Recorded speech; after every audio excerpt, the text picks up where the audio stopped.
You're right, St Ives, how you doing? Are you okay?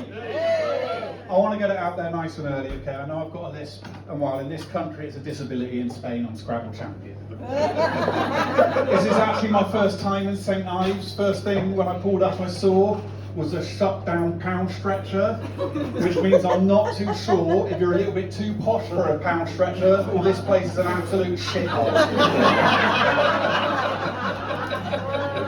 Then I went round the corner, saw the Waitrose and the public toilets open past 6 PM. I now know you're not a shithole. So I've come straight from holiday to be here with you today, straight here. It was my first holiday in 2 years with my 9-year-old son, because of all the COVID. The world was our oyster, could have gone anywhere, so we went to a Park Dean in Norfolk, obviously. If you don't know what a Park Dean is, because we've established you're not a shithole.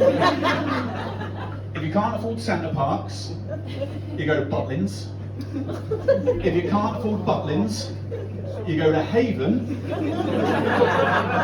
And then if you can't afford Haven, you go to Park Dean.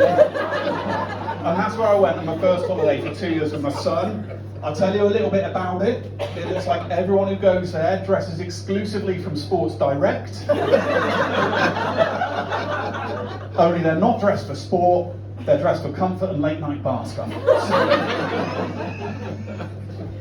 Sean mentioned the hot weather. You liking the hot weather? Where are we in the hot weather at the moment? I'm not sure it's the end of the world or not, but I'm going to go with it. And I'll tell you the people who I feel sorry for when we've got this hot weather in the UK, it's those who are on holiday somewhere hot abroad, and then they come back here. Jenny from next door, who's been looking after their cats, pops over. First thing she says is, "You shouldn't have bothered going away. It's been lovely here." So I've actually been on holiday with my parents, because that's what happens when you're a 46-year-old single dad, which means spending a lot of time with my own dad, and he's actually recently made a life-changing decision. He bought his first ever mobile phone. Yeah, and he's absolutely fucking useless with it. You try all day to ring him, you finally get hold of him. "Why was your phone switched off?" "I didn't need to make a phone call." He hasn't figured out that when you text, you can turn off capitals and there's a space bar. I get really angry messages from him. "Hi Tim, out for the day, we'll call you this evening, love you dad, cross, cross, cross." He thinks predictive texting's called suggestive texting. "Oh, press H. You know how to push my buttons." I don't know if it's just my dad who does this, or all parents, but he puts the phone on loudspeaker mode, yet still holds it to his ear like a normal phone. But refuses to move away from where you're sitting. Can you guess who it is? Is it my brother Ben? It's your brother Ben. I know it is. I can fucking hear it. Sometimes he FaceTimes me, you know, just so I can have a 20-minute conversation with his neck. I must advise him once a week not to click on the link in the text message about the parcel he wasn't expecting. My general rule is, if it sounds like a Monopoly chance card, don't click the link. Second prize in a beauty contest. Sounds legit. He's also got an iPad. Unfortunately, this means he's taken on a new role. Newsreader to the family. Self-appointed, obviously, and not realising we can all read and got phones and tablets and don't really give a shit. Breaking news, Michael Gove to back Rishi Sunak. Most people would leave it there, not my dad. He does a lot, word for word, and then if someone else walks in, he starts again. Breaking news. It's like a more senile version of BBC News 24. Just the same stories over and over and over again. Got him on WhatsApp as well. You ask him a question, you see dad is typing, dad is typing, dad is typing. Online, dad is typing, dad is typing, dad is typing. Online, dad is typing, dad is typing, dad is typing. Online, message comes through, ping, yes.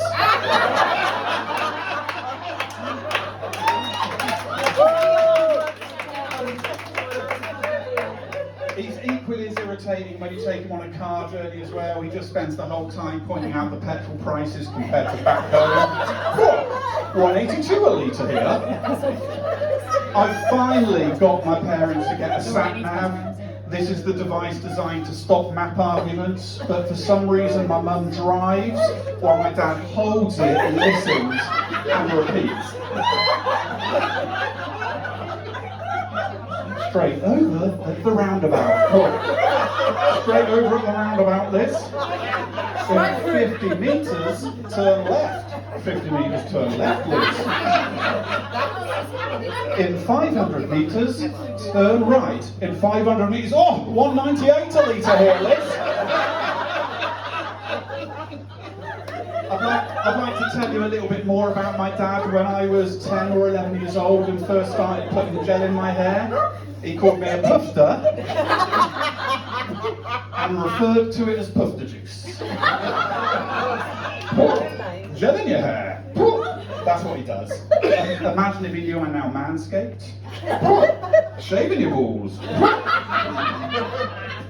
Foreign accents in the films on Netflix. Going to need the subtitles. Dad, they're from Newcastle. Black family living opposite. Very cosmopolitan. We were watching the Euro finals the other week. Did you see that? England v Germany? Did you see it? And my mum happened to comment that the partner of one of the English team played for Germany, and my dad just went, yes. He has reached that age where he thinks it's fine to be racist, sexist, homophobic, misogynistic and fattest, just so long as he ends his sentence. But lovely with it. Have you met Dave's new girlfriend? Big girl. But lovely with it. New neighbours at number 12. They're from India. Whole street will probably smell of curry. But lovely with it. Do you remember Michael? From school? He's one of them.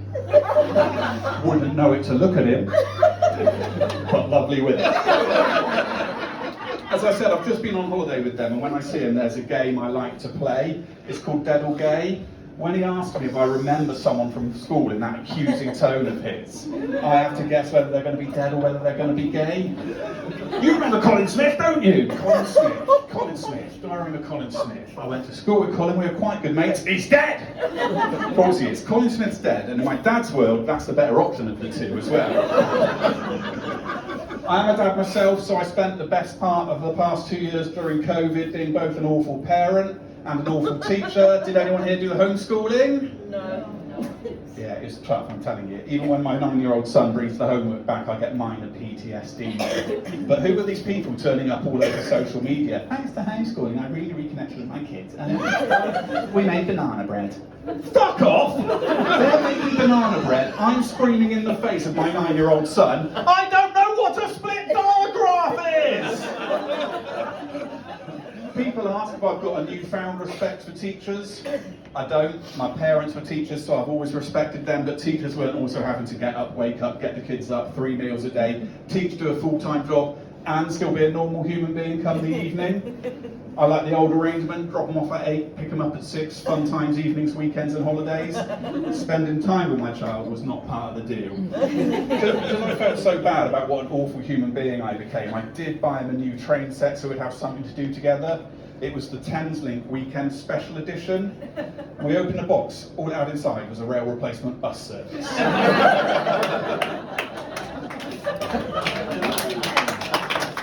I'm a single dad, so I've been getting back on the dating scene. Ladies and gents. Dating's different now, it's all changed. Tinder used to be called going out for a drink and talking to someone. We used to have the 3-date rule, 3 dates and if it's going well. Now on Tinder seems to be the 3-message rule, 3 messages, and dick pics! There's a lot more dick pics now. When I was last dating, we just didn't do that as much. First of all, you need to find 23 other things to take a photo of. Rewind your film. Take it to Boots or post it to Bonus Print if you wanted a free film. Wait a week to get your photos back. I tried a dick pic back in the day, and Paul from Snappy Snap still can't look me in the eye. My mum does love that mug though. I used to be married. Anybody here married? No. You learn stuff when you're married. One night, she locked herself in the bathroom, and there was a strange rhythmical sound of up and down, up and down, up and down noise. I was like, hello? What's going on here then? Tonight could be the night. Bathroom door opens, she's simultaneously doing a poo and grating her feet. Who even knew a foot grater was a thing? Going on holiday when you're married, that's relaxing, right? No, it's not. Going out for dinner once a month and your wife being incapable of getting ready on time, that's a minor irritation. Every night for 14 fucking nights, by about day 4, there's no one you'd least like to go out for dinner with. It is like one of my son's maths questions. If dinner's at 6:30 and it takes her 2 hours to get ready, why on earth is she still by the pool at 5:30? This may have happened to you tonight as well. You're pacing because you're already late. She comes running down the stairs and tries to throw the blame at you. Well, you could have got the car started. All right, but not the 1930s. Don't do this anymore. Last time I checked, it was this. Car starts. Only she's not bloody ready. As you hear around every corner, she's still doing her makeup. It looks fine. It got to the stage where we decided the best thing to do was just stay in and watch TV, and with Disney Plus, Prime, Netflix, you can watch a really good TV show in an hour, unless you're married. Every 30 seconds, pause it. What did he say? Pause it. Didn't he just? Pause it. Was he the man who? I don't know, because you kept shouting, pause it. She was the same in the cinema. The film would start, a man's running. She'd turn to me and go, why is he running? She was so bloody annoying, but lovely with it.